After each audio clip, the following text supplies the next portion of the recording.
Ерте заманда бір кедей етікші болыпты. Бала шағасы көп екен. Үй ішін асырау үшін ол ел аралап қобдиын құшақтап жүріп етік тігіпті. Күндердің күнінде қобдиын қолтықтап бөтен бір ауылға аттанады. Бұрын көрмеген жолы болған соң етікші адасып кетеді. Түн болады. Ақырында етікші далада жалғыз тұрған иесіз үйге кездеседі. Иесіз қыстаудың ішіне кірген етікші пештің үстіне шығып қобдиын басына төсеп жата кетеді. Бір уақытта салдыр-гүлдір еткен бір нәрсенің даусы шығады. Етікші есікке қараса, маңдайында жарқыраған жалғыз көзі бар бір еңгезердей дәу кіріп келе жатыр екен.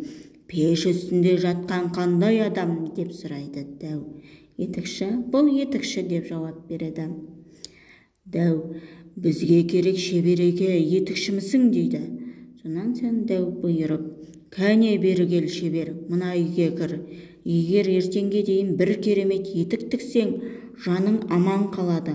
Ал егер орындамасаң, басыңды аламын», дейді де етікшіні ішке кіргізеді. Дәудің өзі есіктің алдына жатып ұйқыға кіріседі.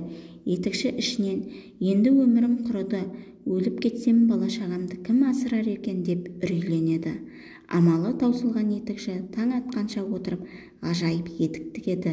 Етіктің сыртқы көрінісінің басқа етіктерден айырмашылығы ұшы тіп-тік сүйір жоғары көтеріліп тұрады. Ал оның бір керемет қасиеті, аяғына киген адам аспанға қалықтап ұшып баратын жеріне лезде жетіп барады.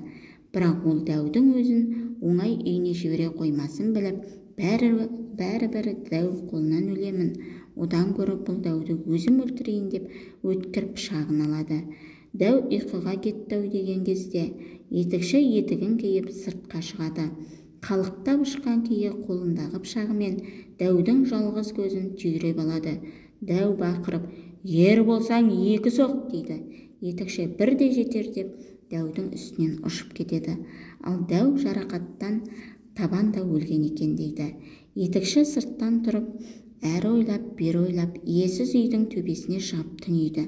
Таң атқан соң дәудің үйін аралап, бір қараңғы бөлмесін тауып алады. Ол жерде темір сандық тұр екен. Етікші темір сандықты әзер дегенде ашады.